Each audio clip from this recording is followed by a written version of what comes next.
আসসালামু আলাইকুম, কেমন আছেন সবাই? তো এই যে ছেলের পরীক্ষা আজকে থেকে শুরু। পরীক্ষার সব কিছু রেডি করে দিচ্ছি,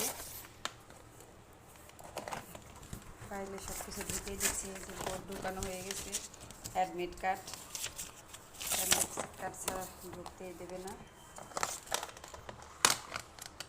আবির, এই যে পেন্সিল বক্সে কিন্তু দুইটা পেন্সিল দিছি, পেন্সিল দুইটা ডাবল ডাবল দিয়ে দিছি। যে স্কেল লাগবে, স্কেল দিয়ে দিচ্ছি।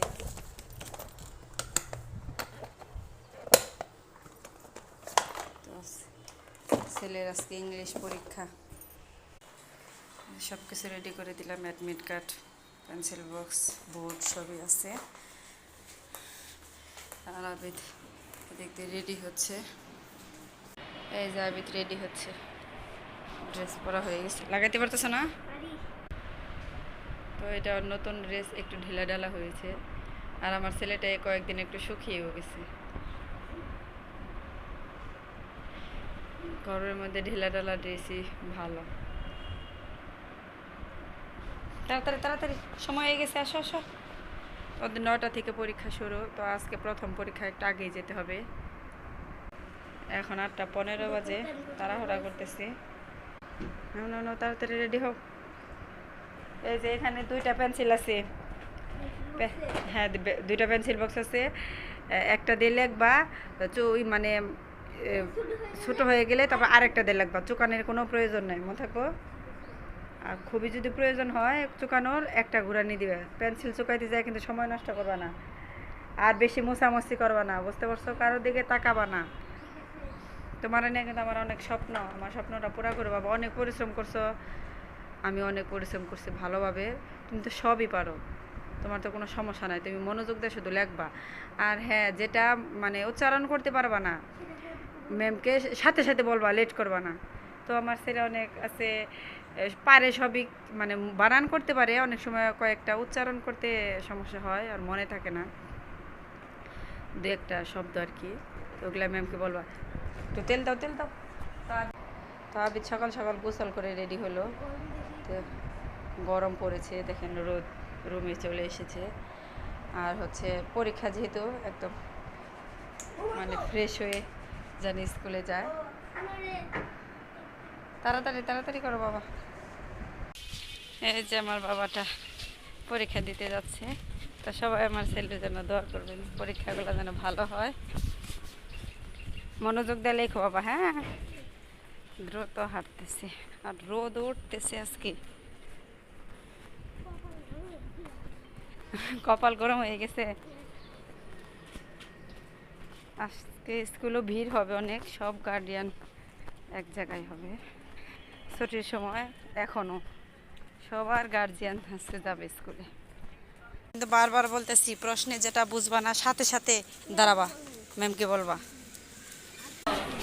তো এই যে দেখেন অনেক গার্জিয়ান আজকে, দেখেন প্রচুর ভিড়। আমার ছেলেটা তো গেল, আল্লাহ জানে, উপরে যেতে দিল না। প্রচুর ভিড় আজকে। এই যে এখনো আসতেছে মানুষ। আবিদকে স্কুলে দিয়ে এসে পরীক্ষা দিচ্ছে ছেলে, টেনশন হচ্ছে। ভাত বসিয়ে দিয়েছি, আর যে তরকারি, মাংস রান্না করে ডিপে রেখে দিয়েছিলাম।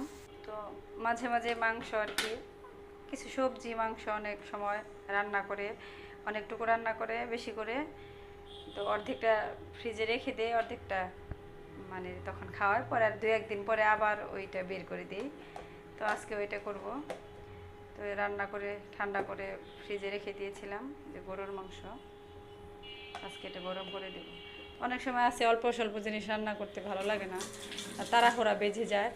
যেদিন তাড়াহুড়া বাজে ওই দিন ডিপে থেকে তরকারি রান্না করা থাকলে ওগুলো বের করে শুধু গরম করে নিই। আর এই যে ভাত বসিয়ে দিয়েছি। তো আজকে 2 ঘন্টার পরীক্ষা বিদের, তো ঘর গুছাতে গুছাতে আর বাকি টাইমটুকু চলে যাবে। আর 10 মিনিট আগেই যাব ওকে আনতে। তো খুব টেনশন হচ্ছে। তো এখন ফার্নিচারগুলো মুছে নিব, তারপরে রান্না হয়ে গেলেই ছেলেকে আনতে চলে যাব। আর এদিকে দেখেন রান্না করতে করতে এই যে এখন সেটের কাপড় টাপড় দিয়ে দিলাম। তারপর আর কাপড় সবসময় আর যে স্কুল ড্রেস তো এক সেট পরে গিয়েছে, আর এক সেট ধুয়ে রাখলাম। তো আর একদিন স্কুল ড্রেস পরার পর পরে আর পরার মতো অবস্থায় থাকে না, তাই যে এখন ধুয়ে দিলাম। রোদটা উঠেছে, রান্না বান্না করলাম, কোন দিক দিয়ে 2 ঘন্টা চলে গেল বুঝতেই পারি নাই। তো এখন ছেলেকে আনতে যেতে হবে। তো দেখেন তাড়াহুড়া করে সময়ের সাথে ভুলাতে পারি নাই, তো ওই যে ছুটি হয়ে গেছে, বাচ্চারা বের হয়ে গেছে অলরেডি।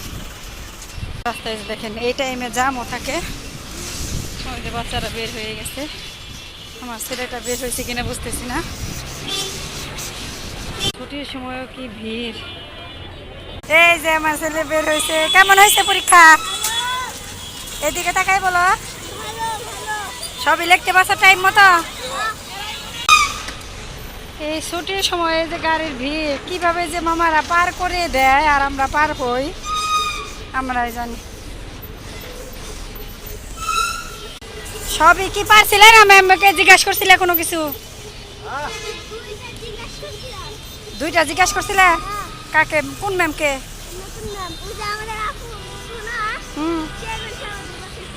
ও, তো ওদের 3 রুমে গার্ড মানে সিট পড়ছে এদিকটা। তো এই যে বাসায় আসলাম, অস্থির গরমে কি অবস্থা রে আবির।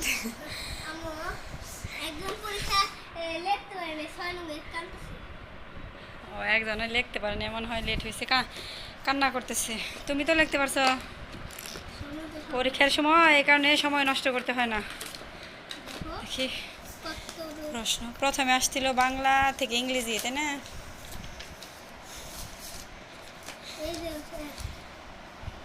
এখান থেকে কয়টা দিতে বলছে? 10টা। 10টায় আছে কি? আর এগুলা পিজন অর্থ কি লেখছ? মার্টিন, কাক্য, মেকপাই, ওল, পামকিন, রেডিশ, অনিয়ন, এটা পি, ক্যারট, এটা তো ক্যারট। ক্যারট অর্থ গাজর লেখছ।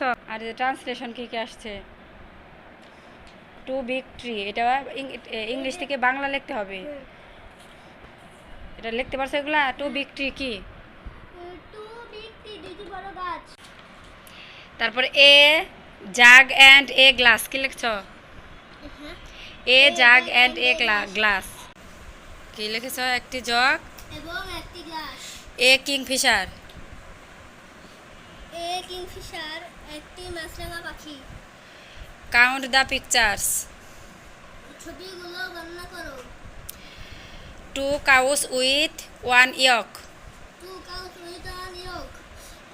একটি জলাশয় 2টি গরু।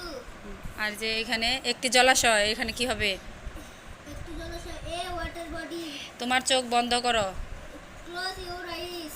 1 বোতল তেল, এ বটল। বটল লেখছো কি এটা বলো? A bottle of oil. প্রচুর পরিমাণ তরমুজ। Lots of ওয়াটারমেলনস।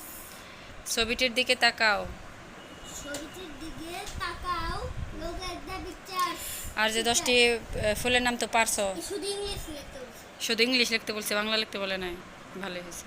অ্যালফাবেট কাকে বলে লেখছো? আর প্যারাগ্রাফটা তো সুন্দর করে লেখছো। যাই হোক আলহামদুলিল্লাহ, দেখা যাক ছেলে কেমন করে। মেনগুলো কঠিনগুলো ধরলাম, সবই পারলো, বাকিটা খাতা দেখলে বোঝা যাবে।